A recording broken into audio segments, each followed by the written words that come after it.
الحمد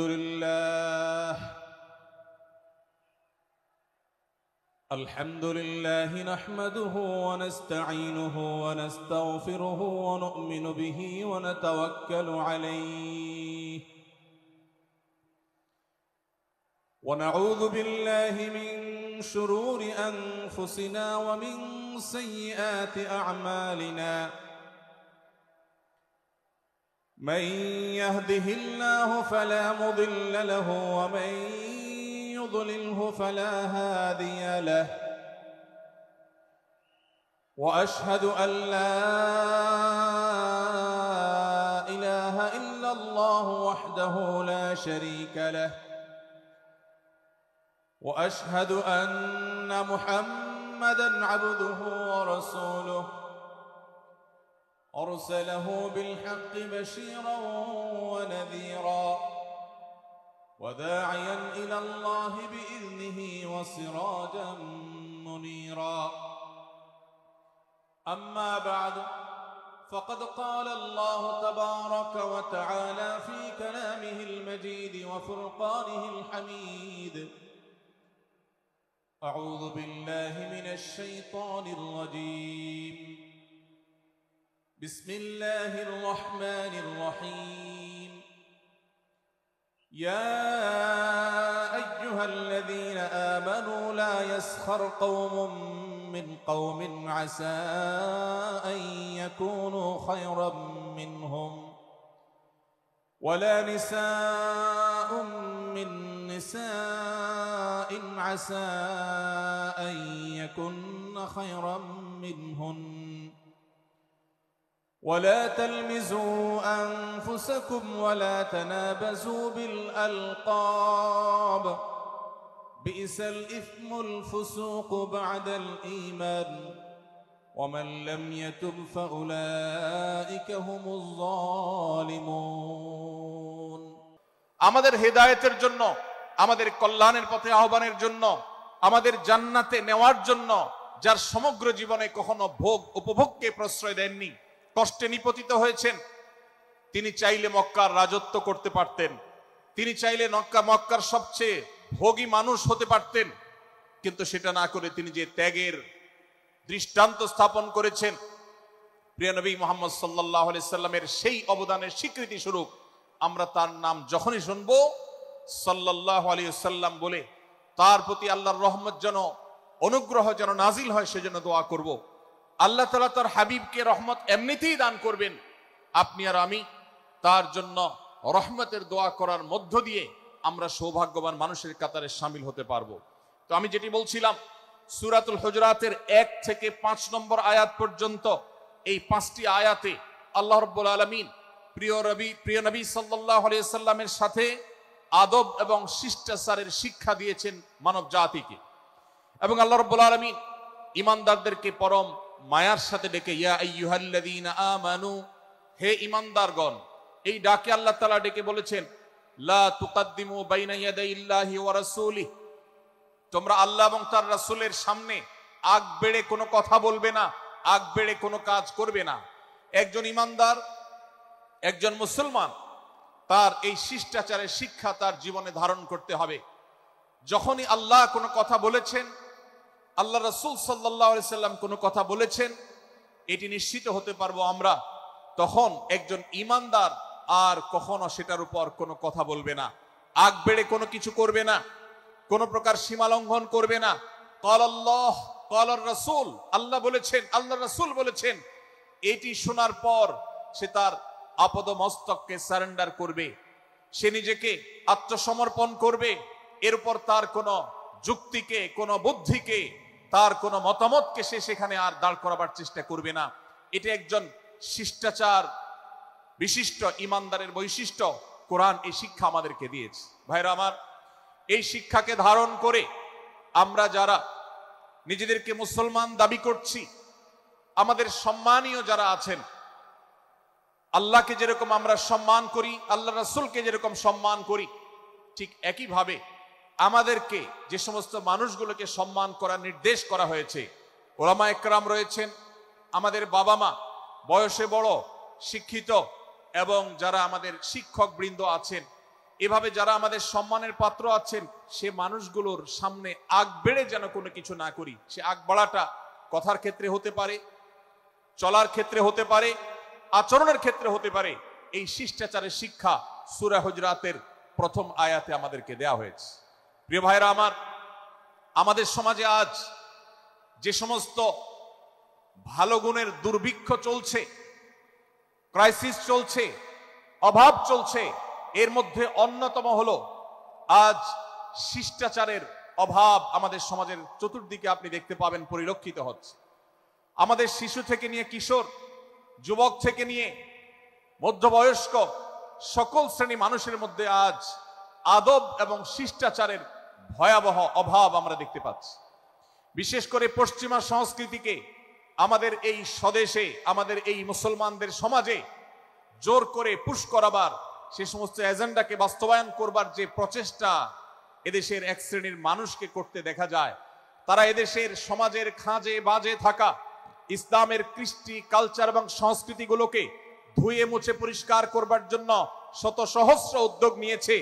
আমাদেরকে কোরআনের শিক্ষা ধারণ করে, কোরআনের শিক্ষাকে প্রচার করে, কোরআনের শিক্ষাকে প্রতিষ্ঠিত করে ব্যক্তির মধ্যে, ঘরে, পরিবারে, সমাজে, রাষ্ট্রে, সংবিধানে, আইনে, সংসদে, সর্বত্র কোরআনের শিক্ষাকে বাস্তবায়ন করে সেই সমস্ত বিন্দেশী অপসংস্কৃতি চাপিয়ে দেওয়ার ষড়যন্ত্রকে মোকাবেলা করতে হবে ইনশাআল্লাহ। ভাইরা আমার, আর সেজন্য সূরা হুজরাতের এই শিষ্টাচারের শিক্ষা আমাদের জীবনে খুবই গুরুত্বপূর্ণ। আমরা যখনই কোনো সম্মানীয় ব্যক্তির কাছে আমরা থাকব, তাদের কথার উপরে কথা বলা, তাদের সাথে তর্ক করা, তাদের সামনে আগ বেড়ে কথা বলা, এমনকি তারা যখন চলবেন তাদের সামনে সামনে হাঁটা, এই সবগুলো কোরআনের এই শিষ্টাচারের যে শিক্ষা আছে এর পরিপন্থী। প্রিয় নবী সাল্লাল্লাহু আলাইহি সাল্লামের সময়কার একটি ঘটনা, এক ব্যক্তি তার বাবার সাথে হেঁটে যাচ্ছিলেন, বোঝা যাচ্ছিল না যে তাদের মধ্যে বাবাকে সন্তানকে। অনেক সময় বাপ সন্তানের বাহ্যিকভাবে দেখে বোঝা যায় না, এরকম কোনো কোনো ক্ষেত্রে হয়। জিজ্ঞেস করা হলো তাদেরকে, তোমাদের মধ্যে বাবাকে সন্তানকে? বলা হলো যে অমুক বাবা, অমুক সন্তান। তখন নির্দেশনা দেওয়া হলো যে সন্তান তার হাঁটা এবং চলার মধ্য দিয়ে এই বিনয়ের প্রকাশ ঘটাতে হবে, আনুগত্যের প্রকাশ ঘটাতে হবে, সম্মান এবং শ্রদ্ধার প্রদর্শন করতে হবে, যার মধ্য দিয়ে বোঝা যায় যে কে সন্তান আর কে বাবা। এর জন্য জিজ্ঞেস করতে না হয়। আজ আমাদের যারা তরুণ আছি, আমরা যুবক আছি, আমরা অনেকেই পশ্চিমা সংস্কৃতি দ্বারা প্রভাবিত হয়ে আমরা শিষ্টাচারের এই গণ্ডি এবং সীমানা পার হয়ে চলে গেছি। কোরআন আমাদেরকে শিষ্টাচারের শিক্ষা দিচ্ছে যে আমরা সিনিয়রদের সামনে বিনয়ের সাথে আচরণ করব, তাদের সামনে সামনে চলা থেকে বিরত থাকব, যথাসম্ভব তাদেরকে অনুসরণ করার চেষ্টা করব, তাদের সাথে কথা হবে, তাদের আগ বেড়ে কথা হবে না, তাদের কোনো জিজ্ঞাসা থাকলে সেটার উত্তর হবে বিনয়ের সাথে। এই শিষ্টাচারের শিক্ষা আমাদেরকে দেওয়া হয়েছে। এবং একইভাবে সূরা হুজরাতের প্রথম বার্তার মধ্যে নবী সাল্লাল্লাহু আলাইহি সাল্লামের সাথে আরেকটি শিষ্টাচার শেখানো হয়েছে, তা হলো আল্লাহ রাব্বুল আলামিন আমাদের কণ্ঠকে, আমাদের আওয়াজকে, আমাদের কথাকে নবী সাল্লাল্লাহু আলাইহি সাল্লামের কথার চাইতে যেন আগ বেড়ে না যায়, তার চাইতে যেন উঁচু কণ্ঠে আমরা কথা না বলি, তার চাইতে যেন উচ্চ স্বরে কথা না বলি, সেই শিক্ষা দিয়েছেন। সেই শিষ্টাচারের শিক্ষা আমাদেরকে দেওয়া হয়েছে। ভাইরা আমার, প্রিয় নবী সাল্লাল্লাহু আলাইহি সাল্লামের সাহাবীরা নবী সাল্লাল্লাহু আলাইহি সাল্লামের প্রতি আদব এবং শিষ্টাচার এত বেশি প্রদর্শন করতেন যে নবী করিম সাল্লাল্লাহু আলাইহি সাল্লামের প্রতি এই শিষ্টাচারের কথা যখন বলা হয়, সাহাবীরা অনেকে নবী করিম সাল্লাল্লাহু আলাইহি সাল্লামের সাথে কথা বলতে রীতিমতো ইতস্তত বোধ করছিলেন যে কিভাবে কথা বলবো, না জানে জোরে হয়ে যায় এবং তাতে না জানে আমি বেয়াদবের কাতারে শামিল হয়ে যাই, শিষ্টাচার বহির্ভূত কাজ করে ফেলি। এবং আল্লাহ তাআলা যে সতর্কীকরণ করেছেন সূরা হুজরাতের এই 1 থেকে 5 নম্বর আয়াতের মধ্যে, তার আওতায় আমি না জানে পড়ে যাই। তখন সাহাবায়ে কেরাম বিনয় এবং বিনম্রতা অবলম্বন করেছেন এবং তারা একরকম বিপাকে পড়ে গেছেন। এতটা তারা সভ্য ছিলেন, এতটা তারা নম্র ছিলেন, এতটা তারা বিনম্র আচরণ করতেন নবীজির সাথে। ভাইরা আমার, এই বিষয়টিও আমরা শুধুমাত্র আমাদের প্রিয় নবীজির জন্য নয়, এটি আমাদের মা বাবা, আমাদের সম্মানের পাত্র যারা আছেন, আমাদের বয়সে যারা সিনিয়র আছেন, তাদের সামনে কথা বলার সময় আমরা মেনটেন করে চলবো। অর্থাৎ আমরা উচ্চ কণ্ঠে তাদের সামনে কথা বলবো না। এই মাহফিলে এখনো শত শত হাজারো মানুষ হয়তো এমন আছেন যারা মায়ের সামনে, বাবার সামনে, বড় ভাইয়ের সামনে, শিক্ষকের সামনে, সিনিয়রদের সামনে, মুরব্বীদের সামনে, ওলামাদের সামনে উচ্চ কণ্ঠে কথা বলেন। প্রিয় ভাইরা আমার, আমরা মুসলমানদের সন্তান, আমরা মুহাম্মদ সাল্লাল্লাহু আলাইহি সাল্লামের উম্মত, আমরা আবু বকর, ওমর, ওসমান, আলী রাদিয়াল্লাহু আজমাইনের অনুসারী, আমরা কোরআনের অনুসারী। কোরআনের অনুসারী কখনো বেয়াদব হতে পারে? কোরআনের অনুসারী কখনো বেয়াদব হতে পারে? কোরআন যে শিষ্টাচারের শিক্ষা দিয়েছে, এই শিক্ষা আজ আমাদের মধ্যে ধারণ করতে হবে, আমাদের সন্তানদের শেখাতে হবে, আমাদের ঘরে ঘরে এই শিক্ষা চর্চা করতে হবে, আমাদের সমাজে এটিকে প্রতিষ্ঠিত করতে হবে। পশ্চিমা সংস্কৃতির যে ছোবল, সে ছোবল আমাদের সন্তানদেরকে আজকাল অনেক ক্ষেত্রে বেয়াদবে পরিণত করছে, তাদের অনেক সময় শিষ্টাচার থেকে বের করে দিচ্ছে। তারা কখনো স্বাধীনতার নামে, কখনো মত প্রকাশের নামে, কখনো বিভিন্ন নামে তারা কিন্তু হারিয়ে যাচ্ছে। আজকের এই বাস্তবতাকে উপলব্ধি করে সূরা হুজরাতের 1 থেকে 5 নম্বর আয়াত এর শিক্ষাকে আমাদের মধ্যে ধারণ করতে হবে। আল্লাহ তাআলা আমাদের সবাইকে সেই তৌফিক দান করুন। ভাইরা আমার, সূরা হুজরাতের প্রথম বার্তা প্রিয় নবী সাল্লাল্লাহু আলাইহি সাল্লামের সাথে শিষ্টাচার।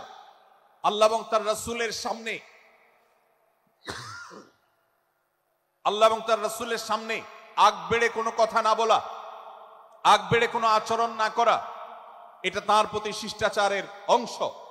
এবং আল্লাহ রাসূলের সামনে উচ্চ কণ্ঠে জোরে কথা না বলা, এটাও তার প্রতি শিষ্টাচারের অংশ। আল্লাহ তাআলা আমাদেরকে এই শিষ্টাচার আমাদের জীবনের প্রত্যেকটা পদে পদে ধারণ করার তৌফিক দান করুন, বলুন আমিন।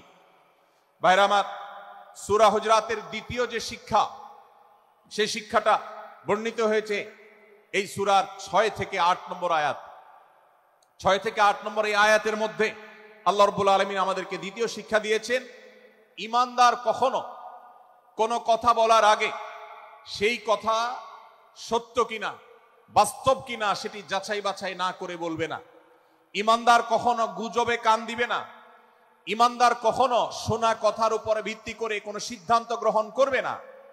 এই শিক্ষাটাও আজকের বাস্তবতার আলোকে আমাদের সমাজের জন্য অত্যন্ত গুরুত্বপূর্ণ এবং প্রয়োজনীয়। প্রিয় ভাইরা আমার, আমাদের চতুর্পাশে যদি আমরা তাকাই, আমরা দেখতে পাবো সোশ্যাল মিডিয়াতে, ফেসবুকে আজকাল কোনো তথ্য উপাত্ত পেলে সেটার পরখ করা ছাড়া, যাচাই বাছাই করা ছাড়া, সত্য অসত্য নিরূপণ করা ছাড়া আমরা অনেকে সেটার প্রচার প্রচারণায় নেমে যাই। আমরা অনেকে সেটার শেয়ার দেওয়া শুরু করে দেই। আমরা অনেকে এটার উপর ভিত্তি করে অনেককে নিন্দা মন্দ করা শুরু করে দেই।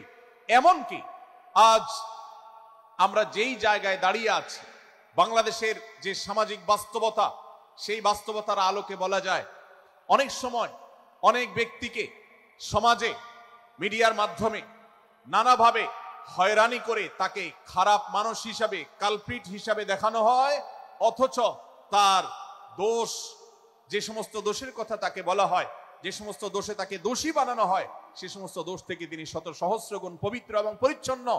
ভাইরা আমার, আজকের এই বাস্তবতায় আমাদেরকে বিশেষ করে লক্ষ্য রাখতে হবে যে আমরা যেই কোনো মূল্যে, যেই কোনো ভাবে যেন কোনো প্রকার গুজবে কান না দেই, আমরা যেন গুজব থেকে বেঁচে থাকি। আল্লাহ তাআলা আমাদেরকে তৌফিক দান করুন।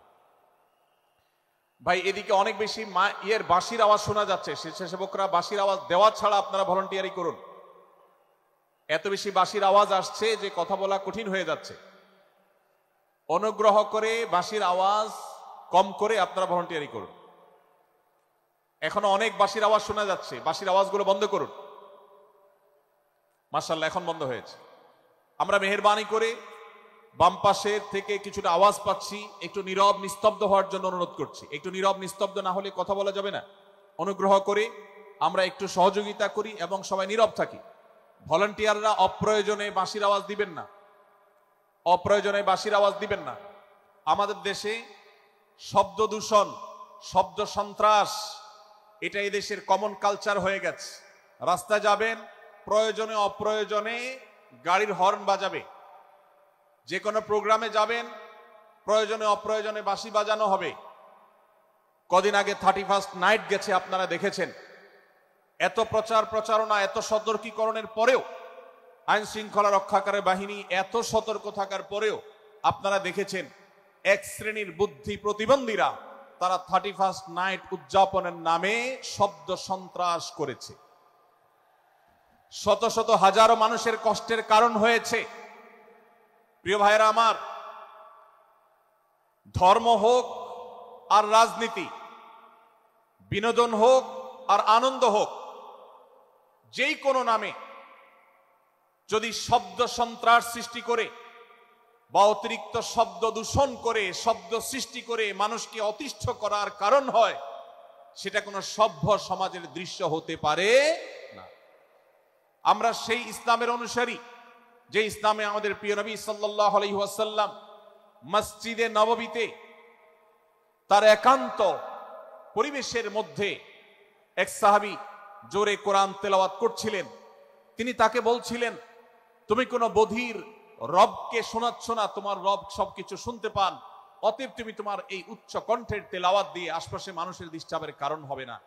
আমরা সেই ইসলামের অনুসারী, অতএব ওয়াজ মাহফিলের মাধ্যমেও যাতে কোনো মানুষ অতিষ্ঠ না হয়, মাইক ব্যবস্থাপনা সেভাবে করাটা মাহফিল কর্তৃপক্ষের যেমন কর্তব্য, ঠিক একইভাবে রাজনৈতিক সভা সমাবেশের নামে কিংবা বিয়ে বিনোদনের নামে যদি শব্দ সন্ত্রাস করা হয়, শব্দ দূষণ করা হয়, অতিরিক্ত শব্দ এর মাধ্যমে যদি মানুষকে অতিষ্ঠ করা হয়, তাহলে সেটি কখনো কোনো সভ্য সমাজের কাজ হতে পারে না।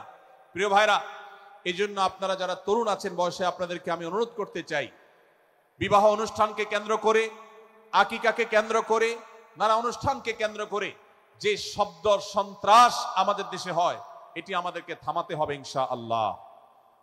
আমরা যদি সবাই সজাগ হয়ে যাই, আমরা যদি সবাই সতর্ক হই, সচেতন হই, ইনশাআল্লাহ এই যে শব্দ দিয়ে মানুষকে কষ্ট দেওয়ার অপসংস্কৃতি, বিশেষ করে ভিনদেশি যে অপসংস্কৃতি আমদানি করা হয়েছে, এই অত্যাচার এদেশে থামাতে হবে ইনশাআল্লাহ। আল্লাহ আমাদের সবাইকে তৌফিক দান করুন।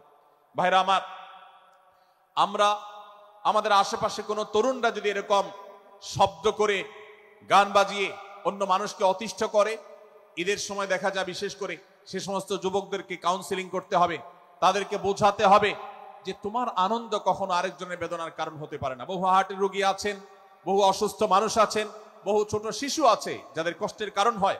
বিধায় আমরা কখনো আমাদের শব্দ দিয়ে কাউকে কষ্ট হতে দিব না। আল্লাহ আমাদের সবাইকে তৌফিক দান করুন। মাশাআল্লাহ, অনেকটা নীরব নিস্তব্ধ হয়েছে। আমি যে জায়গাটা ছিলাম আবার সেখানে ফিরে যাই। সূরা হুজুরাতের দ্বিতীয় শিক্ষার কথা বলছিলাম ভাইরা। 6 থেকে 8 নম্বর আয়াত যদি আপনি পাঠ করেন সূরা হুজুরাতের, আপনি দেখতে পাবেন সেখানে আল্লাহ রাব্বুল আলামিন ঈমানদারদেরকে যেই কোনো সংবাদ, যে কোনো তথ্য, বিশেষ করে অনির্ভরযোগ্য সূত্র থেকে যখন পাবে, ফাসিক থেকে যখন শুনবে, যার ভিতরে আল্লাহর ভয় নাই সেরকম মানুষ থেকে যখন পাবে, সেই সংবাদ তথ্য উপাত্ত যাচাই করা ছাড়া সেই সংবাদ যেন বলে না বেড়ায়। আপনি শহরে যান কিংবা গ্রামে, শিক্ষিত দেখুন কিংবা অশিক্ষিত, সর্বশ্রেণীর মানুষের মধ্যে আজ এই ব্যাধি দেখতে পাবেন চরম আকার ধারণ করেছে। কারোর ব্যাপারে কোনো নেগেটিভ কথা শুনেছেন, কোনো মন্দ কথা শুনেছেন, সে কথার প্রচার প্রচারণা শুরু করে দেন। সেটা কি সঠিক কিনা, সেটা কি সত্য কিনা, সেটা কি যথার্থ কিনা, সেটা কোনো প্রপাগান্ডা কিনা, সেটা কোনো মিথ্যাচার কিনা, সেটা কোনো গুজব কিনা, এটা যাচাই করার প্রয়োজন অনুভব করে না। অথচ আমরা সেই মুহাম্মদ সাল্লাল্লাহু আলাইহি সাল্লামের উম্মত, যে মুহাম্মদ সাল্লাল্লাহু আলাইহি সাল্লাম আমাদেরকে সতর্ক করেছেন, কাফা বিল মারই কাযিবান আন ইউহাদ্দিসা বিকুল্লি মা সামিআ, কোন ব্যক্তি যা শুনে সেটাই যদি বলে বেড়ায়, তথ্য উপাত্ত যাচাই না করে, সেটাকে ভালো করে যাচাই বাছাই না করে, সেটাকে অনুসন্ধান না করে, সত্য সত্য নিরূপণ করবার চেষ্টা না করে, তাহলে সে মিথ্যাবাদী হওয়ার জন্য যথেষ্ট। এজন্য আজকের এই মাহফিল থেকে আমরা অঙ্গীকার করে যাব, আজকের এই মাহফিল থেকে আমরা নিয়ত করে যাব, এই মজলিসে বসে এই মুহূর্তে নিজে নিজে সংকল্প করব, আমার জীবনে সোশ্যাল মিডিয়া কিংবা ফেসবুকে, ইউটিউবে অথবা অফলাইনে আমার বাস্তব জীবনে আমি কখনো কোনো মানুষ সম্পর্কে যে কোনো তথ্য উপাত্ত পেয়ে ভুল কোনো ধারণা, মন্দ কোনো ধারণা করার প্রতি পোষণ করব না। কোনো তথ্য উপাত্ত যদি পাই, কোনো সংবাদ যদি পাই অনির্ভরযোগ্য সূত্রে, তাহলে সেক্ষেত্রে সেটা যাচাই বাছাই করা ছাড়া আমি সেটাকে বিশ্বাস করতে যাব না। এটাই হলো আমাদের ঈমানের দাবি। ভাইরা আমার, একজন ঈমানদার এতটা সরল হবে না যে যা শুনবে সে সেটাকে বিশ্বাস করে বসবে। একজন ঈমানদার এতটা বাস্তবতা থেকে দূরে থাকবে না যে তিনি তার পাওয়া কোনো সংবাদকে অনুসন্ধান করবে না। আল্লাহ তাআলা আমাদের সবাইকে সূরা হুজুরাতের এই দ্বিতীয় শিক্ষাটাকে আমাদের জীবনে ভালো করে ধারণ করার তৌফিক দান করুন। আল্লাহ বলেছেন, ইয়া আইয়ুহাল্লাযীনা আমানু, হে ঈমানদারেরা, ইন জাআকুম ফাসিকুম বিনাবাইন ফাতাবায়ানু, তোমাদের কাছে কোন ফাসিক, যার মধ্যে আল্লাহর ভয় নেই, এরকম কোন মানুষ যদি কোন সংবাদ উপস্থাপন করে,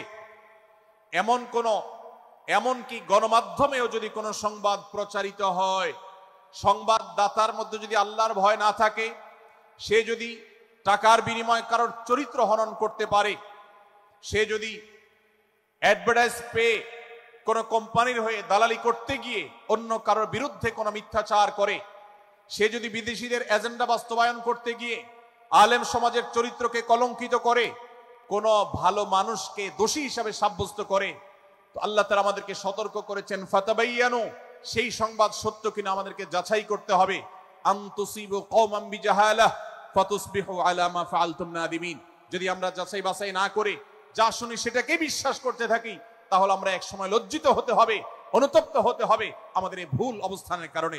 এজন্য ভাইরা, আজকের এই মাহফিল থেকে আমরা প্রতিশ্রুতি নিজের সঙ্গে নিজে দিয়ে যাব যে আমরা কখনো কোনো তথ্য উপাত্ত পেলে, কোনো সংবাদ পেলে, সেটাকে বিশেষ করে কারোর চরিত্র সম্পর্কিত যদি হয়, কারোর সম্পর্কে নেগেটিভ যদি হয়, তাহলে সেটাকে বিশ্বাস করবার আগে ভালো করে অনুসন্ধান করব। যতক্ষণ আমি নিশ্চিত না হব ততক্ষণ পর্যন্ত সেটার প্রচার করব না।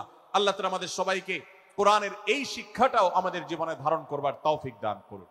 ভাইরা আমার, তৃতীয় যে শিক্ষা সূরা হুজুরাতের, সেটি হলো আল্লাহ রাব্বুল আলামিন সূরা হুজুরাতের 9 এবং 10 নম্বর আয়াতে ইমানদারদের মধ্যে যদি কখনো মতভিন্নতা, মতপার্থক্য, যে এটা যদি মারামারিতে পরিণত হয়, ইমানদারদের মধ্যে যদি কখনো দুই পক্ষ গন্ডগোল এবং ফাসাদের মধ্যে লিপ্ত হয়ে যাওয়ার মতো দৃশ্যের অবতারণা হয়, তাহলে আমরা যেন আমাদের মুসলমান ভাইদের ঘর পোড়ার মধ্যে আলু পোড়া দিতে না যাই। আমরা যেন আমাদের মুসলমান ভাইদের মধ্যকার বিভেদকে আরো বৃদ্ধি করতে সহায়তা না করি। আমরা যেন মীমাংসার পথ অবলম্বন করি। আমরা যেন তাদের মধ্যকার সম্পর্কের যে অবনতি হয়েছে সেটাকে দূর করবার চেষ্টা করি। আল্লাহ রাব্বুল আলামিন এই নির্দেশ দিতে গিয়ে বলেছেন, ওয়া ইন তাইফাতানি মিনাল মুমিনিনা ইকতাতালু, যদি ইমানদারদের দুটি দল, দুটি গ্রুপ নিজেদের মধ্যে মারামারিতে লিপ্ত হয়ে যায়, ফাসলিহু বাইনাহুমা, তাহলে তোমরা সেই বিবাদমান দুটি দলকে মীমাংসা করবার চেষ্টা করবে। আজ আমাদের মধ্যে এরকম বহু বিষয়কে কেন্দ্র করে মুসলমানদের মধ্যে অনেক সময় মুখোমুখি অবস্থান আমরা দেখতে পাই, যা দুর্ভাগ্যজনক, যা হওয়ার কথা ছিল না। এমনকি জাগতিক বিষয়ে যেমন হয়, ধর্মের নামে, ইসলামের নামে আজ আমরা হাজার হাজার টুকরা হয়েছি। আজ গোটা বিশ্বে আমাদের মুসলমানদের যে অবস্থান দুর্বল হয়েছে, এর অন্যতম প্রধান কারণ হলো আমাদের অনৈক্য।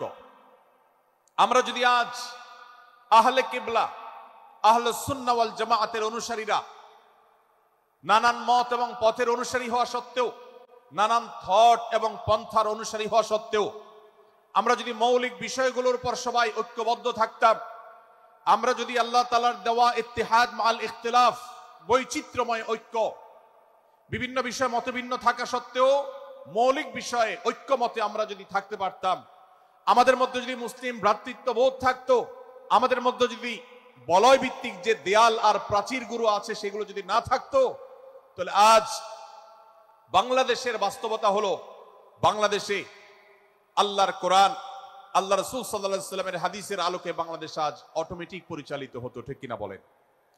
আমরা যদি আজ ঐক্যবদ্ধ থাকতাম, তাহলে এদেশের হাতে গোনা যাবে এরকম স্বল্প সংখ্যক নাস্তিকেরা, ইসলাম এবং মুসলমানদের শত্রুরা, তারা আমাদেরকে নিয়ে তারা আজ যে খেলা খেলছে, আমাদেরকে যে তারা শাসন করছে, আমাদেরকে যে তারা তাদের অধীনস্থ করে রাখছে, আমাদের উপরে যে আজ ভিনদেশি কালচার চাপিয়ে দিচ্ছে, আমাদের উপরে তারা যে আজ কর্তৃত্ব করছে, আমাদেরকে আজ টুকরা টুকরা করছে, এই দুঃসাহস তারা কোনোদিন দেখাতে পারতো না যদি আমরা ঐক্যবদ্ধ থাকতাম। ভাইরা আমার, এই জন্য আমরা সব বিষয়ে সবাই একমত হব না। আজকের এই মাহফিলে যত মানুষ এসেছেন সবাই সব বিষয়ে একমত নন। এমনকি আজকের এই মাহফিল কর্তৃপক্ষ যে আয়োজন করছেন 3 দিন ব্যাপী, এই মাহফিলে আপনারা দেখেছেন এখানে কওমি এবং আলিয়া উভয় জায়গা থেকে বক্তা নির্বাচন করা হয়েছে, অসাধারণ সমন্বয় করা হয়েছে। এটি একটি ঐক্যের বার্তা। আমরা আশা করব মাঠ পর্যায়ে আমরা যারা কাজ করব, আমরা প্রত্যেকে আমাদের অন্য মতের ভিন্ন মতের যে সমস্ত মুসলমান ভাইরা আছেন তার সাথে আপনার কোনো থটগত মত পার্থক্য থাকতে পারে, চিন্তাগত কোনো ভিন্ন মত থাকতে পারে, কিন্তু দিন শেষে তিনি আপনার মুসলমান ভাই। তার আল্লাহ আর আপনার আল্লাহ এক, তার রাসূল এবং আপনার রাসূল এক, তার কিবলা এবং আপনার কিবলা এক, তার কোরআন আর আপনার কোরআন এক, তার নামাজ আর আপনার নামাজ এক, তার রোজা আর আপনার রোজা এক, তার যাকাত এবং আপনার যাকাত এক। তার সাথে আপনার মোটা এবং মৌলিক বিষয়ে কোনো মত পার্থক্য নাই। অতএব ছোটখাটো বিষয়কে কেন্দ্র করে আপনি যদি তাকে আপনার প্রতিপক্ষ মনে করেন, আপনি যদি তাকে আপনার শত্রু মনে করেন, এটা হবে আপনার ইসলামের জন্য, আপনার জন্য, এদেশের মুসলমানদের জন্য সবচেয়ে বড় ভুল। ভাইরা আমার, হারদুই হযরত আশরাফ আলী থানভী রহমতুল্লাহ আলাইহির সর্বশেষ খলিফা আবুল হক সাহেব রহমতুল্লাহ আলাইহি বলতেন, दीन के हर काम करने वालों को रफीक समझो, फरीक ना समझो। যারাই আল্লাহর দ্বীনকে বুলন্দ করবার জন্য, যারাই আল্লাহর দ্বীনকে সেবা দেওয়ার জন্য, খেদমত করার জন্য কাজ করছে, তার পদ্ধতি তোমার থেকে ভিন্নতর হতে পারে। তাকে তুমি তোমার বন্ধু মনে করো, সহযাত্রী মনে করো, পথযাত্রী মনে করো, সহযোদ্ধা মনে করো, তোমার প্রতিপক্ষ মনে করবে না। প্রিয় ভাইরা আমার, আজ বাংলাদেশে ইসলাম যতটা পিছিয়ে আছে তার প্রধান কারণ হলো আমাদের অনৈক্য। আজ আমরা যদি আমাদের মধ্যকার যে সমস্ত দেয়াল এবং প্রাচীরগুলো, অদৃশ্য প্রাচীরগুলো উঠে আছে, যেগুলো আমাদের মুসলিম ভ্রাতৃত্বকে ভেঙে খান খান করে দিয়েছে, টুকরো টুকরো করে দিয়েছে, যদি আজ আমরা সে সমস্ত অদৃশ্য প্রাচীরগুলো দূরে সরাতে পারতাম, আমার ভিন্ন মতের ভাইকে যদি আমার ভাই মনে করতে পারতাম, তার যদি আমি কল্যাণকামী হতে পারতাম, আল্লাহর কোরআনের ঘোষণা অনুযায়ী এই মুসলমানদের ঐক্যবদ্ধ শক্তিকে দমাবার শক্তি পৃথিবীর কারোর নাই, কারোর নাই, কারোর নাই।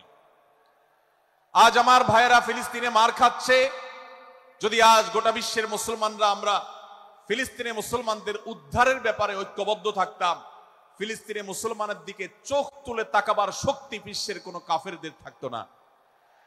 আজ যদি আমরা আমাদের মুসলমান নির্যাতিত ভাইদের ব্যাপারে সারা বিশ্বের মুসলমানরা ঐক্যবদ্ধ অবস্থান গ্রহণ করতে পারতাম, মুসলমানের দিকে চোখ তুলে তাকাবার শক্তি বিশ্বের কোনো কারোর থাকতো না। ভাইরা আমার, গোটা বিশ্বে ঐক্য প্রতিষ্ঠা করা আপনার আমার মতো সাধারণ মানুষের দ্বারা হয়তো সম্ভবপর হবে না, কিন্তু আমরা যারা মাঠ পর্যায়ে কাজ করছি, আমি আপনাদেরকে করজোড় করে অনুরোধ করতে চাই। আমি জানি আপনার এলাকাতে, আপনার মহল্লাতে আপনার সাথে অন্য মুসলমান ভাইদের অনেক ক্ষেত্রে মতভিন্নতা আছে। সেটা রাজনৈতিক দৃষ্টিভঙ্গির ক্ষেত্রে হতে পারে, সেটা ধর্মীয় থট এবং মানহাজ, মাযহাব, মাসলাকগতভাবে হতে পারে, সেটা অন্য কোনো ইস্যু ভিত্তিক মত পার্থক্য হতে পারে। আল্লাহর জন্য, আল্লাহর ওয়াস্তে, আল্লাহর ওই আয়াতকে মেনে আমল করার চেষ্টা করি আমরা। আল্লাহ বলেছেন, ওয়া'তাসিমু বিহাবলিল্লাহি জামিআন ওয়া লা তাফাররাকু, তোমরা আল্লাহর রশিকে সবাই ঐক্যবদ্ধভাবে আঁকড়ে করে ধরো, ঐক্যবদ্ধভাবে আল্লাহর রশিকে আঁকড়ে ধরো, তোমরা পরস্পর বিচ্ছিন্ন হয়ে যেও না। আমরা অনেক ফরজের কথা শুনেছি, নামাজ রোজা ফরজ আমরা জানি, বাবা মার প্রতি সদ্ব্যবহার করার ফরজের কথা আমরা জানি, আত্মীয়তার সাথে সুসম্পর্ক, আত্মীয়তার বন্ধন রক্ষার কথা আমরা জানি, ফরজ হওয়ার কথা জানি, কিন্তু মুসলমানদের ঐক্যবদ্ধ থাকতে হবে এই ফরজের কথা আমরা অনেকেই জানি না। ভাইরা আমার, মুসলমানদেরকে আল্লাহ রাব্বুল আলামিন ঐক্যবদ্ধ থাকার নির্দেশ দিয়েছেন। এই ঐক্যটা এর মানে এই নয় যে সবাই এক মতের হয়ে যাবে সব বিষয়ে। বিভিন্ন বিষয়ে আমাদের মধ্যে মত পার্থক্য থাকবে, তারপরে আমরা একে অন্যের সহযোদ্ধা হব, সহযাত্রী হব, আমরা একে অন্যের কল্যাণকামী হব, একে অন্যের ভালো চাইবো। আমার ভিন্ন মতের মুসলমানের কোনো ক্ষতিতে আমি খুশি হব না, তার ক্ষতিতে আমি কষ্ট পাবো, তার সাফল্যকে আমি এনজয় করব, আনন্দিত হব। এটা যদি করতে না পারি তো আমি কখনো খালেস এবং সাচ্চা মুসলমান হতে পারলাম না। আল্লাহ তাআলা আমাদের অন্তরগুলোকে উদার করে দিন, ব্রড করে দিন, প্রশস্ত করে দিন, বড় করে দিন, উম্মার ঐক্যের প্রয়াসী হওয়ার তৌফিক দান করুন, বলুন আমিন। ভাইরা আমার, আমরা মহল্লায় মহল্লায়, এলাকায় এলাকায়, মসজিদে মসজিদে, আমাদের নিজস্ব বলয়ে, নিজস্ব অঙ্গনে আমরা চেষ্টা করব ভিন্ন ভিন্ন মতের মুসলিম ভাইকেও আমার ভাই হিসাবে আঁকড়ে ধরার, আপন করার। ডক্টর খন্দকার আব্দুল্লাহ জাহাঙ্গীর রাহিমাহুল্লাহ এই অঞ্চলের সন্তান, তিনি বলতেন, বেদাতে লিপ্ত কোন মুসলমান, তার ব্যাপারেও আমি মনে করি আমার ভাই ভুলের মধ্যে আছেন, তার ব্যাপারে আমার মায়া মমতা কাজ করে, আমি তার কল্যাণকামী, তাকে আমার ভাই মনে করি। ঠিক একইভাবে আমার কোন মুসলমান ভাইয়ের সাথে যদি আমার ভিন্ন মতের কারণে আমার মনে হয় যে তিনি ভুল পথে আছেন, তারপর তাকে আমি শত্রু ভাববো না, তার অকল্যাণ আমি চাইবো না। আজ বাংলাদেশের বাস্তবতায় যদি আমরা তাকাই দেখতে পারবো ইসলাম এবং মুসলমানদের যত শত্রু আছে, আমরা দেখেছি গত কয়েক যুগ ধরে তাদের নিজেদের মধ্যে হাজারো বিভক্তি, হাজারো মত পার্থক্য থাকা সত্ত্বেও মুসলমানদের শত্রুতা করার ব্যাপারে তারা সবাই ঐক্যবদ্ধ। অথচ আমরা মুসলমানরা আমাদের আল্লাহ, আমাদের রাসূল, আমাদের কোরআন, আমাদের কিবলা, আমাদের সবকিছু এক হওয়া সত্ত্বেও ছোটখাটো বিষয়কে নিয়ে আমরা আমাদের মধ্যকার বিভেদের প্রাচীরগুলোকে দাঁড় করিয়ে রেখেছি, যার কারণে আমরা গোটা বিশ্বে যেমন মার খাচ্ছি, আমাদের এই প্রিয় মাতৃভূমিতেও আমরা সংখ্যায় সবচেয়ে বেশি হয়েও আমরা কালচারালি মাইনরিটি হয়ে আছি, সংস্কৃতিতে আমরা সংখ্যালঘু হয়ে আছি। সব ক্ষেত্রে আমাদেরকে ইগনোর করা হয়। 4 লক্ষ মসজিদের এদেশে 4 লক্ষ ইমাম আছেন, 4 লক্ষ মুয়াজ্জিন আছেন। এই মসজিদগুলো এদেশে এর নেটওয়ার্ক যতটা শক্তিশালী, এদেশের সকল রাজনৈতিক দলগুলোর নেটওয়ার্ককে যদি একত্র করা হয়, মসজিদগুলোর মতো এতটা শক্তিশালী নেটওয়ার্ক এদেশের সমাজে নাই। কিন্তু ওলামা ইকরামকে ইগনোর করা হয়, মুসলমানদের ইগনোর করা হয়। এদেশের আইনে কোরআন এবং সুন্নাহ এদেশের মুসলমানদের ধ্যান ধারণাকে কখনো বিবেচনায় আনা হয় না। এই যে মুসলমানদের আজ দুরবস্থা, এর অন্যতম প্রধান কারণ হলো আমাদের হাজার হাজার ভাগে বিভক্তি। এই বিভক্তির দেয়ালগুলোকে তুলতে হবে কি হবে না? যদি হয় তাহলে আপনি নিজে থেকে শুরু করে দিন। আপনি যেই মতই লালন করেন না কেন, আপনার ভিন্ন মতের মুসলমানকে আপনি ভাই মনে করবেন, তার সাথে বুক মিলাতে আপনার কষ্ট হবে না, তার সাথে বসতে আপনার অসুবিধা হবে না। ভিন্ন মতের আলেম, এক মতের আলেম আরেক মতের আলেমের সাথে বসতে অসুবিধা হবে না। এক মতের অনুসারী আরেক মতের অনুসারীকে ভাই বলতে অসুবিধা হবে না। আমরা সোশ্যাল মিডিয়াতে নিজেদের মধ্যে কামড়াকামড়ি করব না, নিজেদের মধ্যে আমরা ঝগড়া বিবাদ করব না। এবং যদি কেউ বিবাদে লিপ্ত হয়, সূরা হুজরাতের 9 এবং 10 নম্বর আয়াতের শিক্ষা বলছে, মুসলমানদের মধ্যে দুটি দল যদি মারামারিতে লিপ্ত হয়, তুমি সেখানে গিয়ে খোঁচাখুচি করে মারামারি বানানোর তো প্রশ্নই ওঠে না। বরং আল্লাহ বলছেন যে ফাসলিহু বাইনাহুমা, তাদের উভয়ের মধ্যে মীমাংসা করবার জন্য তুমি উদ্যোক্তা হও, তুমি উদ্যোগী হও। ভাইরা আমার, আমরা অনেকেই হয়তো জেনে থাকবো মিথ্যা এটা আল্লাহর জমিনের সবচেয়ে বড় জঘন্য অপরাধগুলোর মধ্যে থেকে একটি। একজন মুসলমান কোন অবস্থাতে মিথ্যা বলতে পারে না, কিন্তু কোন মুসলমান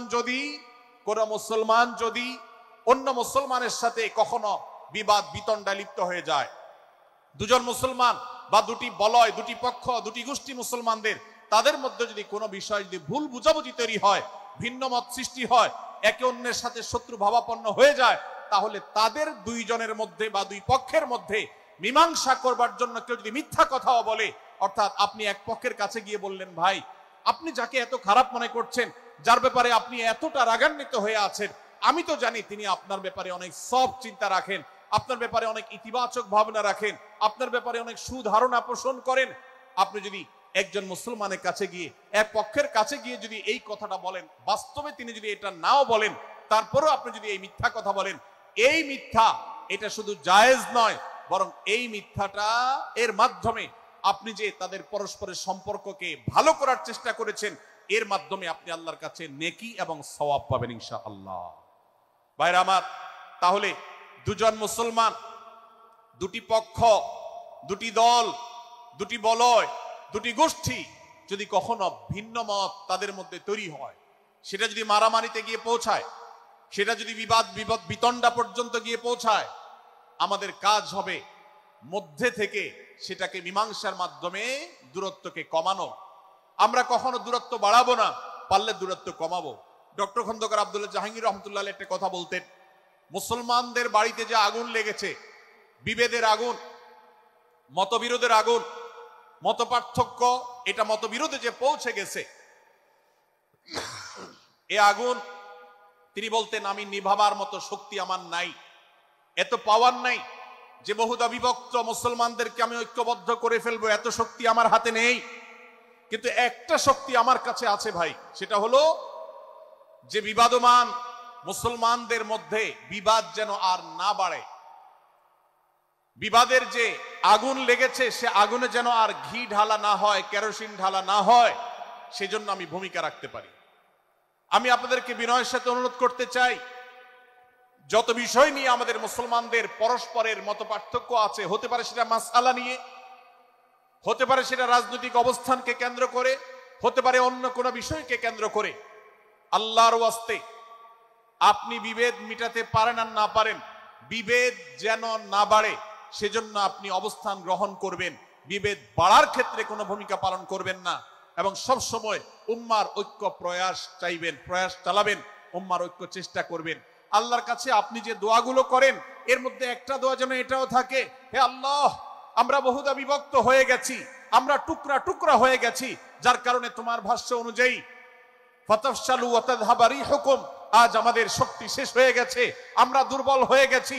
আজ বাংলাদেশের বাস্তবতা যদি আমরা বলি, যে দেশের 90-95 ভাগ মানুষ মুসলমান, সে দেশে আজ হাতে গোনা কিছু নাস্তিক, কিছু ইসলাম বিদ্বেষী, মুসলমান বিদ্বেষীরা, তারা আমাদেরকে আজ উঠা বসা করায়, তারা আমাদের আইন নির্ধারণ করে, তারা আমাদের শাসক নির্ধারণ করে, তারা আমাদের সব বিষয়গুলোকে নির্ধারণ করে দেয়।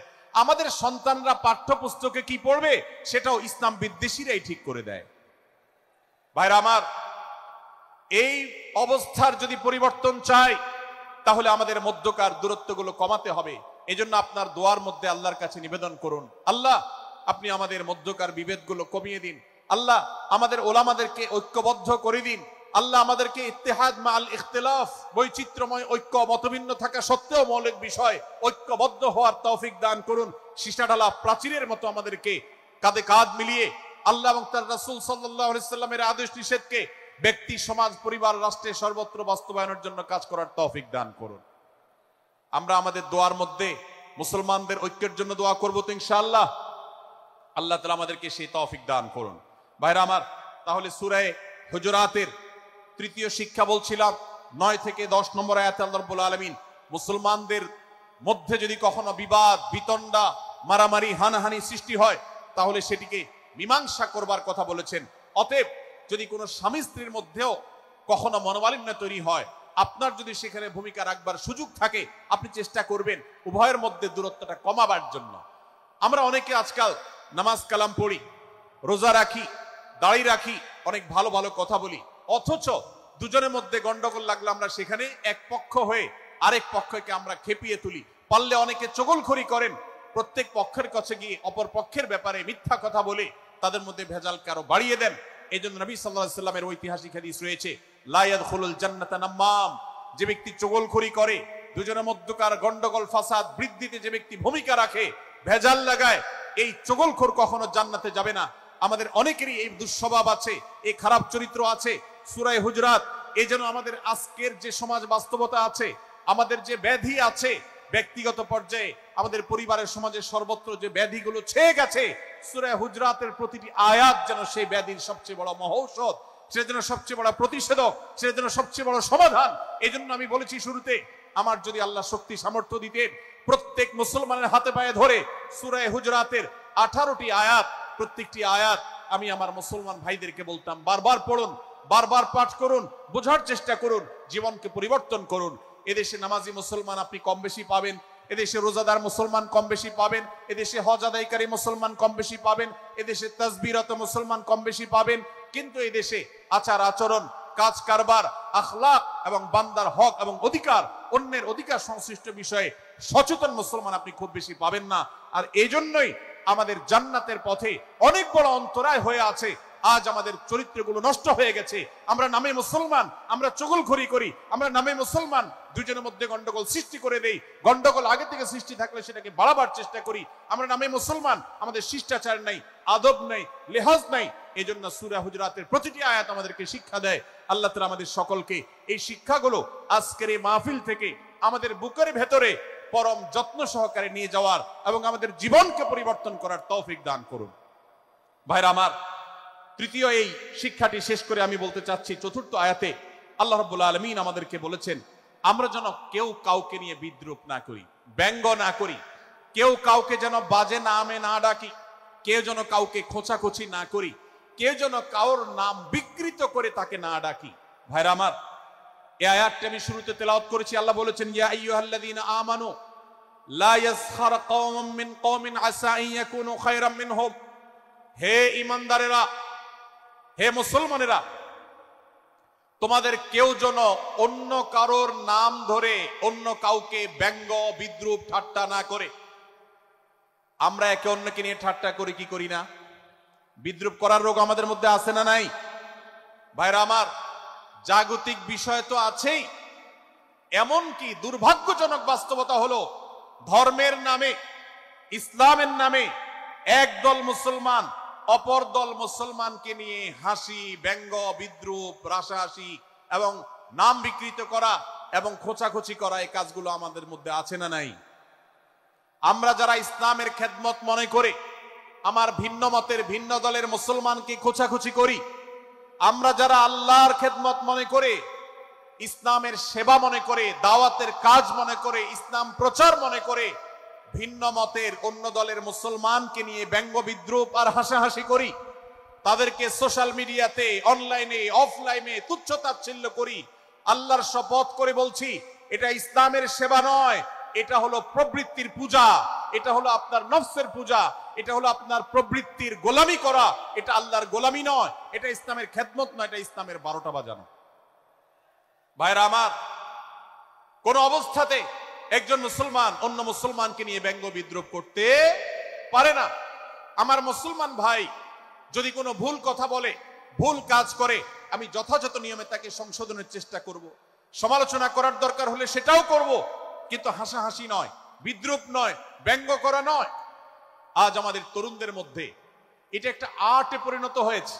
আপনারা রোস্টিং ভিডিওর কথা কম বেশি সবাই জেনে থাকবেন। রোস্টিং ভিডিওর কথা আপনারা জানেন কি জানেন না? ভাইরা আমার, রোস্টিং ভিডিও নামটা দেখেন, অর্থাৎ কাউকে রোস্ট করা। আমরা মুরগি রোস্ট করার কথা জানি, এখন মানুষ রোস্ট করার সিস্টেম শুরু হয়েছে। একজন মানুষের কোনো ভুল কিছু পেয়েছেন, অবশ্যই আপনি সমালোচনা করবেন। আপনি একজন মুসলমান হিসেবে জানতে হবে কারোর ভুলের সমালোচনার মূলনীতি আছে। মূলনীতি আছে না নেই? কোরআন এবং সুন্নাহর বাতানো যে প্রিন্সিপাল, সেটাকে লক্ষ্য করে, সেটাকে আমলে নিয়ে, সেটাকে ধরে ধরে যদি আপনি সমালোচনা না করেন, তাহলে আপনার এই সমালোচনা এটাই আপনাকে জাহান্নামে নেওয়ার কারণ হতে পারে। ভাইরা আমার, আপনি কাউকে রোস্ট করার নামে, কাউকে সমালোচনা করার নামে, হতে পারে কেউ ভুল করেছেন, কিন্তু সেটা করতে গিয়ে যদি তার অধিকার নষ্ট করেন, আপনি সীমা ছাড়িয়ে চলে যান, আপনি যদি ব্যঙ্গ বিদ্রুপ করে হারামের পর্যায়ে চলে যান, তাহলে সূরা হুজরাতের আয়াতের আলোকে আপনি কবিরা গুনাহে লিপ্ত হলেন। আমরা অনেকে আছি যে ব্যক্তিগত পর্যায়ে এই বিদ্রুপ করাটাকে আমরা কোনো বিষয় মনে করছি না। সোশ্যাল মিডিয়াতে অনেকগুলো ভিডিও ক্লিপ আছে, আপনাদের চোখে নিশ্চয়ই পড়েছে, আমার চোখে বহু পড়েছে, যে অনেক সময় দেখা যায় বিনোদনের নামে কাউকে খোঁচাখুচি করা, কাউকে অপমান করা, কাউকে হয়তো ধাক্কা দিয়ে পানি দিয়ে ফেলে দেয়া, কাউকে কষ্ট দেয়া, কাউকে হয়তো প্রতারিত করা, এটাকে আমরা এনজয় করি। অনেক ভিডিও ক্লিপে দেখা যায় এভাবে কাউকে কোনোভাবে অপমানিত করে, কাউকে কোনোভাবে ধোকা দিয়ে বোকা বানিয়ে আমরা এনজয় করি, আমরা হাসাহাসি করি। আমাদের রুচি নষ্ট হতে হতে আজ এই পর্যায়ে এসেছে যে এটা আমাদের এনজয়ের বিষয় হয়েছে, এটা আমাদের আনন্দের বিষয় হয়েছে। ভাইরা আমার, সূরা হুজরাতের এই আয়াত, অর্থাৎ 11 নম্বর আয়াত, এই আয়াত বলছে আমাদের জন্য কোন মুসলমানকে, কোন মানুষকে ব্যঙ্গ বিদ্রুপ করা হারাম। কোন মুসলমানকে ব্যঙ্গ বিদ্রুপ করা কি হারাম। অতএব আপনি রসিকতা করে যদি কারোর সাথে ব্যঙ্গ বিদ্রুপ করেন এবং সেটা যদি তার মনে কষ্ট হওয়ার কারণ হয়, তিনি যদি সমাজের মানুষের কাছে হেয় প্রতিপন্ন হন, তাহলে ইসলামী শরীয়তের দৃষ্টিকোণ থেকে সারা বিশ্বের সমস্ত ওলামাদের ঐক্যমতে সেটা হারাম। আমরা চুরি করা হারাম জানি, আমরা ডাকাতি করা হারাম জানি, আমরা মাদক সেবন করা হারাম জানি, আমরা নামাজ ত্যাগ করা হারাম জানি। এই সমস্ত হারাম থেকে আমরা অনেকেই বেঁচে থাকি, কিন্তু আমি আমার মুসলমান ভাইয়ের চরিত্র হনন করছি, শুধুমাত্র সাধারণ জীবন যাত্রার ক্ষেত্রে করছি তা নয়, এমনকি ধর্মের নামে, ইসলাম প্রচারের নামে, দাওয়াতের নামে আমরা আমাদের প্রতিপক্ষ মুসলমান ভাইকে নিয়ে অনেক সময় ব্যঙ্গ বিদ্রুপ করি, হাসাহাসি করি, তাকে ছোট করি, তাচ্ছিল্য করি, হেয় করি, তার সম্মানহানি করি। আমরা জানি না আমাদের প্রিয় নবী সাল্লাল্লাহু আলাইহি ওয়াসাল্লাম এর একটা হাদিস আমাদের সামনে রয়েছে, সহিহ মুসলিমে বর্ণিত হয়েছে। নবী করিম সাল্লাল্লাহু আলাইহি ওয়াসাল্লামের এই হাদিস আজ সবচেয়ে অসহায় হাদিস। অসহায় হাদিস এই জন্য বললাম যে আজকের এই হাদিসের উপরে কেউ আমল করে না, এই হাদিসটাকে কেউ পাত্তা দেয় না, এই হাদিসকে কেউ গুরুত্ব দেয় না। অথচ এই হাদিস প্রত্যেক মুসলমানের বুকে বুকে ঝুলিয়ে রাখা দরকার। এই হাদিস আমাদের ঘরে ঘরে ঝুলানো দরকার। এই হাদিস আমাদের অফিসগুলোতে শোভা পাওয়া দরকার। এই হাদিস আমাদের জীবনে বাস্তবায়ন হওয়া দরকার। নবী করিম সাল্লাল্লাহু আলাইহি ওয়াসাল্লাম সেই হাদিস বর্ণনা করেছেন। আবু হুরায়রা রাদিয়াল্লাহু তাআলা আনহু তিনি বলেছেন, লা তাহাসাদু, লা তাহাসাদু, হে মুসলমানরা তোমরা কেউ কাউকে কখনো হিংসা করবে না, কেউ কাউকে হিংসা করবে না। আমাদের মধ্যে হিংসা আছে না নাই? হিংসা আছে না নাই? আমরা একে অন্যকে হিংসা করি। একদল মুসলমান অন্য দল মুসলমানকে হিংসা করে, কেউ কারো ভালো দেখতে পারে না। ভাইরা আমার, আল্লাহ নবী বলেছেন, লা তাহাসাদু, তোমরা একে অন্যকে হিংসা করো না। ওয়ালা তানাজাসু, কেনা বেচা করতে গিয়ে কেউ কাউকে ধোঁকা দিও না, প্রতারণা করো না। ওয়ালা তাবাগাদু, তোমরা একে অন্যের সাথে শত্রুতা বিদ্বেষ পোষণ করবে না। ওয়ালা তাদাবারু, তোমাদের কেউ যেন কারোর পেছনে লেগে না থাকে, কাউকে অবজ্ঞা যেন না করে। ওয়ালা ইয়াবি আহাদুকুম আলা বাই'i আখিহি, এবং তোমাদের কেউ যেন আরেকজনের কেনা বেচার উপরে সেখানে ইন্টারফেয়ার করে সে যেন সেখানে কোন প্রকার ক্ষতিগ্রস্ত কাউকে না করে। ওয়াকুনু ইবাদাল্লাহি ইখওয়ানা, হে মুসলমানরা তোমরা আল্লাহর বান্দা ভাই ভাই হয়ে থাকো। তোমাদের মধ্যে মত পার্থক্য থাকুক, দলগত মত পার্থক্য, অবস্থানগত মত পার্থক্য, থটগত মত পার্থক্য, মাযহাব মাসলাবগত মত পার্থক্য থাকুক, কিন্তু তোমরা আল্লাহর বান্দা ভাই ভাই হয়ে থাকো। এক দলের মুসলমানকে আল্লাহ তাআলা ভাই ভাই হতে বলেন নাই, এক গ্রুপের মুসলমানকে আল্লাহ ভাই ভাই হতে বলেন নাই, এক বলয়ের মুসলমানকে আল্লাহ ভাই ভাই হতে বলেন নাই, নিজ দলের মুসলমানের সাথে আল্লাহ ভাই ভাই থাকতে বলেন নাই। আল্লাহ বলেছেন সকল মুসলমানদের সাথে ভাই ভাই হয়ে থাকার জন্য, ভ্রাতৃত্বের বন্ধনে থাকার জন্য। এজন্য আল্লাহ নবী সাল্লাল্লাহু আলাইহি ওয়াসাল্লাম সে নির্দেশ করেছেন। আল্লাহ নবী সাল্লাল্লাহু আলাইহি ওয়াসাল্লাম আরো বলেছেন, আল মুসলিমু আখুল মুসলিম, মুসলমান মুসলমানের ভাই, লা ইয়াজলিমুহু ওয়ালা ইয়াখযুলুহু, কোন মুসলমান কোন মুসলমানকে জুলুম করতে পারে না, তার আইল ঢেলতে পারে না, তার জমি দখল করতে পারে না, তার অধিকার নষ্ট করতে পারে না, তাকে কথা দিয়ে অত্যাচার করতে পারে না। ওয়ালা ইয়াখযুলুহু, তাকে অপমানিত করতে পারে না, লাঞ্ছিত করতে পারে না। ওয়ালা ইয়াকযিবুহু, তার সাথে মিথ্যা বলতে পারে না। ওয়ালা ইয়াহতিরুহু, তাকে তাচ্ছিল্য করতে পারে না। আত্তাকওয়া হাহুনা, আত্তাকওয়া হাহুনা, আত্তাকওয়া হাহুনা। নবীজি তিনবার নিজের বুকের দিকে তাকিয়ে দেখিয়েছেন, তাকওয়া এখানে, তাকওয়া এখানে, তাকওয়া এখানে। আমাদের অন্তরকে ভালো করতে হবে, সমস্ত মুসলমানদের জন্য উদার হতে হবে, কলিজাকে বড় করতে হবে, মনটাকে ব্রড করতে হবে, প্রশস্ত করতে হবে, অন্য মুসলমানকে ভাই মনে করতে হবে। কোন ভিন্ন মতের মুসলমানের সাথে শত্রুতা পোষণ করা যাবে না। ভাইরা আমার, অতএব এই হাদিসকে সামনে রেখে এই হাদিসের শেষ অংশে নবী সাল্লাল্লাহু আলাইহি ওয়াসাল্লাম বলেছেন, আল মুসলিমু কুল্লুল মুসলিমি আলাল মুসলিমি হারামুন দামুহু ওয়া মালুহু ওয়া ইরদুহু। এক মুসলমানের জন্য অন্য মুসলমানের তিনটি জিনিসকে আল্লাহ তাআলা হারাম করে দিয়েছেন।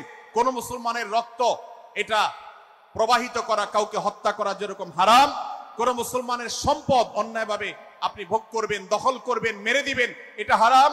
ঠিক একইভাবে কোন মুসলমানের সম্মান নষ্ট করবেন, ইজ্জত নষ্ট করবেন, সম্ভ্রম নষ্ট করবেন, অপমান করবেন, এটাকে আল্লাহ তাআলা হারাম করেছেন। আল্লাহ তাআলা আমাদের সবাইকে অন্য মুসলমানদের ব্যাপারে এরকম দায়িত্বশীল ভূমিকা রাখার তৌফিক দান করুন, বলুন আমিন। ভাইরা আমার, সূরা হুজরাতের 4 নম্বর আয়াতের এই শিক্ষাকে ধারণ করে আমরা কারোর প্রতি ব্যঙ্গাত্মক আচরণ করব না। অনেক মুসলমান আছেন অন্য মুসলমান নাম ধরে ধরে বিদ্রুপ ব্যঙ্গ করেন, নাম বিকৃত করেন। অনেক সময় আমরা রসিকতা করেও আমাদের অনেকের নাম বিকৃত করি। আল্লাহ সুবহানাহু ওয়া তাআলা এটাকে হারাম করেছেন। এমনকি নবী সাল্লাল্লাহু আলাইহি ওয়াসাল্লাম বলেছেন, লা তাকুল লিকাসিরিন ইয়া কাসিরু, কোন খাটো বা বেটে মানুষকে হে বেটে, হে খাটো এরকম বলে ডেকো না। নবী সাল্লাল্লাহু আলাইহি ওয়াসাল্লাম বলেছেন, এভাবে ডাকলে তিনি অপমানিত হন। আল্লাহ তাকে এভাবে সৃষ্টি করেছেন। আমরা অনেক সময় দেখা যায় একে অন্যকে খোঁচা মারতে গিয়ে তার গায়ের রং কালো হলে, তিনি দেখতে আকারে ছোট হলে তাকে আমরা ব্যঙ্গ করি, বিদ্রুপ করি, তাকে আমরা তাচ্ছিল্য করি, তাকে আমরা অপমান করি, তাকে আমরা অপদস্থ করি। ভাইরা আমার, এটা আমাদের জন্য হারাম। আমি আবারও বলছি, চুরি হারাম আমরা জানি, ডাকাতি হারাম আমরা জানি, আমরা অন্যান্য হারামের কথা জানি, কিন্তু এই যে এক মুসলমান অন্য মুসলমানের অধিকার নষ্ট করা হারাম, এটা আমরা জানি না। এক মুসলমান অন্য মুসলমানের নাম বিকৃত করা হারাম, এটা আমরা জানি না। এই ব্যাপারেও আমরা দেখেছি যে আমরা যারা ইসলামের দাওয়াতের কথা বলি, কোরআন হাদিসের কথা বলি, তারাও দেখা যায় সোশ্যাল মিডিয়াতে, ফেসবুকে একদল মুসলমান অন্য দলের মুসলমানদেরকে নানা বাজে উক্তি দিয়ে ডাকাডাকি করে, বিকৃত নামে ডাকে, বিকৃত উপাধি দেয়, খারাপ কথা বলে, অমুকের দালাল তমুকের দালাল ইত্যাদি ধারণা করে কথা বলে। এই কাজগুলো হারাম, এগুলো আমরা কখনো করব না। 5 নম্বর যে শিক্ষা আছে সূরা হুজুরাতে, সেটা হলো 12 নম্বর আয়াতে আল্লাহ রাব্বুল আলামিন এখানে কুধারণা করাকে হারাম করেছেন, মন্দ ধারণা করতে আল্লাহ তাআলা নিষেধ করেছেন, এবং গীবত করতে, পেছনে লাগতে নিষেধ করেছেন। ভাইরা আমার, এই একটি আয়াত অর্থাৎ সূরা হুজুরাতের 12 নম্বর আয়াত, এই আয়াতটির শিক্ষা ধারণ করে যদি আমরা আমাদেরকে শুধরাতে পারি, সংশোধন করতে পারি, তাহলে ইসলামের মেইন যে কাজগুলো আছে, ঈমানকে বিশুদ্ধ করা এবং শিরক মুক্ত ঈমান আনা, 5 ওয়াক্ত নামাজ পড়ার পর, বান্দার হক আদায়ের পর, এই আয়াতটির পর আমল করলে আপনার জান্নাতে যাওয়ার সবচেয়ে বড় বাধা দূর হয়ে যাবে ইনশাআল্লাহ। ভাইরা আমার, যে আয়াত আল্লাহ তাআলা আমাদেরকে কারো প্রতি মন্দ ধারণা করতে নিষেধ করেছেন, গীবত করতে নিষেধ করেছেন, কারো পেছনে লাগালাই করতে নিষেধ করেছেন, সেই আয়াতে আল্লাহ রাব্বুল আলামিন বলেছেন, ইয়া আইয়ুহাল্লাযীনা আমানু ইজতানিবু কাসীরাম মিনায-যন্ন, হে ঈমানদারেরা, হে মুসলমানরা, তোমরা কারোর প্রতি ধারণা, মন্দ ধারণা তোমরা করো না, এটা থেকে বিরত থাকো। অনেক ধারণা অর্থাৎ মন্দ ধারণা, এটা গুনাহ, এটা থেকে বিরত থাকো। ইন্না বা'দায-যন্নি ইসম, কারণ কিছু কিছু ধারণা অর্থাৎ যেগুলো মানুষের সম্পর্কে কোন তথ্য উপাত্ত ছাড়া নিছক ধারণা প্রসূত মন্দ ধারণা করা হয়, সেগুলো গুনাহের কারণ, সেগুলো অপরাধের কারণ, সেগুলো কবিরা গুনাহ, সেগুলো পাপাচার, সেগুলো আল্লাহর অসন্তুষ্টির কারণ, সেগুলো আল্লাহর অবাধ্যতার কারণ। এজন্য ভাই, কারোর প্রতি মন্দ ধারণা করা যাবে না। এক্ষেত্রে আমি জানি আমাদের ব্যক্তিগত পর্যায়ে কারোর ব্যাপারে কোনো কিছু কথা উঠেছে অথবা সামান্য একটু সন্দেহ তৈরি হয়েছে, আমরা তার চরিত্র নিয়ে টানাটানি করি। আমরা জানি না একজন মুসলমানের চরিত্রের মূল্য কত বড়। আমার কাছে সুস্পষ্ট প্রমাণ আসার আগ পর্যন্ত কোন মুসলমানের চরিত্র নিয়ে আমার ব্লেম করবার কোনো অধিকার আমার নাই। এই জন্য একজন মুসলমান কখনো কারো প্রতি কুধারণা করবে না, মন্দ ধারণা পোষণ করবে না, খারাপ ধারণা পোষণ করবে না।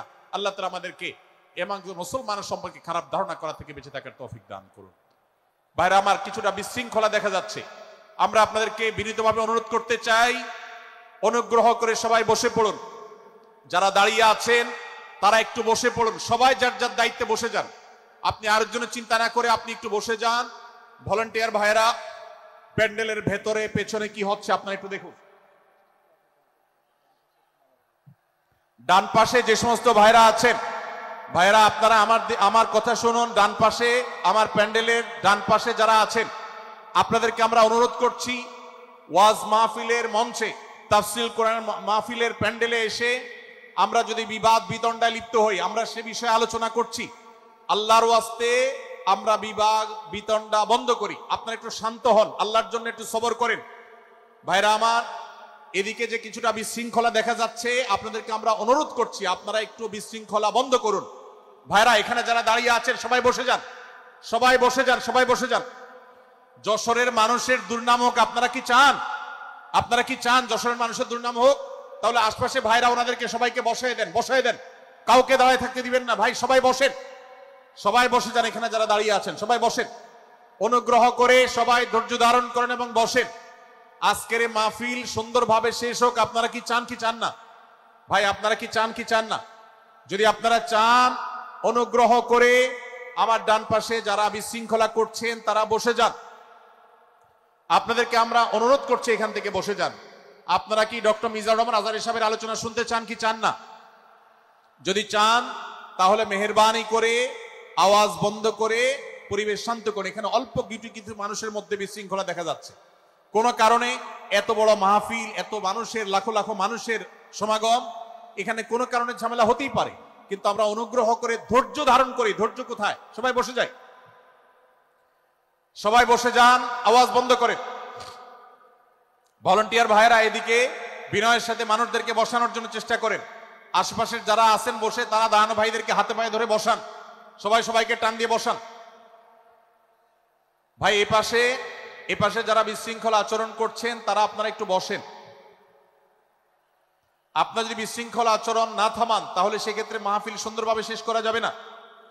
আমার আলোচনার শেষের দিকে আমরা আলোচনা শেষ করে এশার নামাজ পড়বো, তারপরে আমাদের শেষ অধিবেশন হবে ইনশাআল্লাহ। তারপরে এশার ওকে।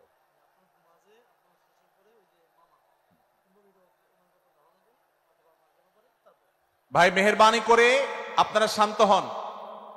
আমাদের আলোচনার পর আজকের আমাদের প্রধান আকর্ষণ এবং প্রধান বক্তা ডক্টর মিজানুর রহমান আজহারী হাফিজাহুল্লাহ তিনি আসবেন। তিনি আলোচনা করবেন, তারপরে আমরা মাঠে ইনশাআল্লাহ সবাই জামাতের সাথে এশার সালাত আদায় করব। আমি কয়েক মিনিটের মধ্যে আলোচনা শেষ করব, আপনারা মেহেরবানি করে শান্ত হন। জাযাকুমুল্লাহ খাইর। ভাইরা আমার, আমি যে জায়গাটা ছিলাম, সূরা হুজরাতের 12 নম্বর আয়াতে আল্লাহ রাব্বুল আলামিন আমাদেরকে সূরা হুজরাতের 5ম শিক্ষা দিয়েছেন মুসলমানদের জন্য, যা গুরুত্বপূর্ণ তা হলো আমরা কারোর প্রতি মন্দ ধারণা করব না। এক্ষেত্রে ডক্টর আব্দুল্লাহ জাহাঙ্গীর রাহিমাহুল্লাহর একটা উক্তি আমার মনে পড়ে। তিনি বলেছেন যে আজ আমাদের যারা ধর্ম চর্চা করি, আমরা যারা নিজেদেরকে প্র্যাকটিসিং মুসলমান মনে করি, আমাদের সবচেয়ে হুজুরদের সবচেয়ে পছন্দের গুনাহ হলো মন্দ ধারণা করা, অন্যের ব্যাপারে খারাপ ধারণা করা। অমুক অমুকের দালাল, তমুক তমুকের দালাল, কোন তথ্য উপাত্ত ভিত্তি প্রমাণ ছাড়া নিছক ধারণার উপর ভিত্তি করে অন্য মুসলমান ভাইকে আমি এরকম নানা তকমা দিয়ে আমরা কবিরা গুনাহে লিপ্ত হচ্ছি। আমরা এই বদ ধারণা করা, মন্দ ধারণা করা যে কবিরা গুনাহ অনেকে জানি না। অনেকে অনেকের পেছনে লাগছি, অনেকে অনেকের ওয়াজ শুনছি দোষ বাইর করার জন্য, স্ট্যাটাস পড়ছি ভুল বাইর করার জন্য। এই যে মানুষের পেছনে লাগা, এটা আল্লাহ তাআলা নিষেধ করেছেন, ওয়ালা তাজাসসু, তোমরা কেউ কারোর ছিদ্র অন্বেষণ করার, দোষ আবিষ্কার করার চেষ্টা করবে না, এবং ওয়ালা ইয়াগতাব বা'দুকুম বা'দা, কেউ কারোর গীবত শিকায়াত করবে না। এই আয়াতে আমাদেরকে কেউ কারোর পেছনে পরনিন্দা করতে নিষেধ করেছেন। ইসলাম বলে আমরা মানুষের সামনে মানুষের ভুলের কথাগুলো বলবো বিনয়ের সাথে, যাতে তিনি সংশোধিত হন, আর তার পেছনে প্রশংসা করব। আমরা করি উল্টা, আমরা মানুষের সামনে এসে মানুষের প্রশংসা করি আর তার পেছনে গিয়ে তার দুর্নাম করি। ইসলামকে যদি আমরা মানতাম, সমাজটা সুন্দর হয়ে যেত।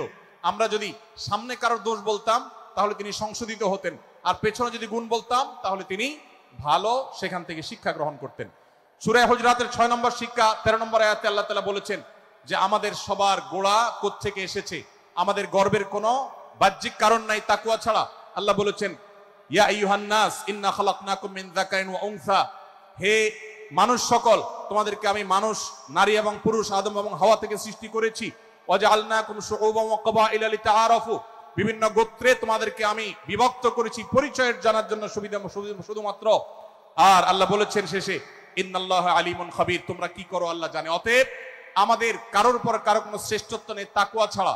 আল্লাহ বলেছেন, ইন্না আকরামাকুম ইনদাল্লাহি আতকাকুম, আমাদের মধ্যে সবচেয়ে মর্যাদাবান হবে তিনি যার মধ্যে তাকওয়া সবচেয়ে বেশি হবে।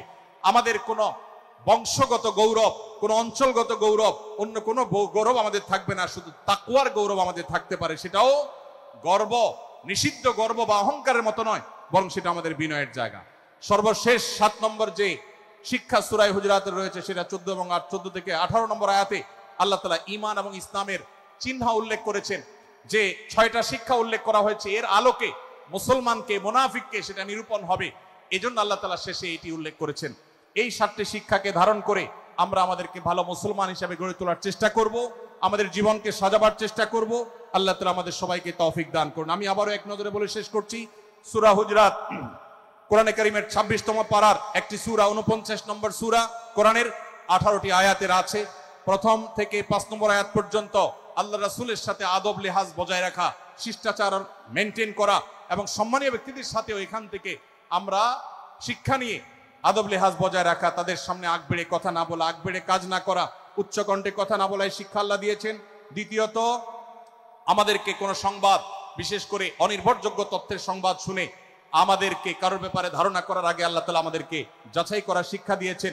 আমরা যেন গুজবে, আমরা যেন ধারণা প্রসূত কোনো তথ্যে আমরা যেন কান না দেই, সেই শিক্ষা আল্লাহ আমাদেরকে দিয়েছেন।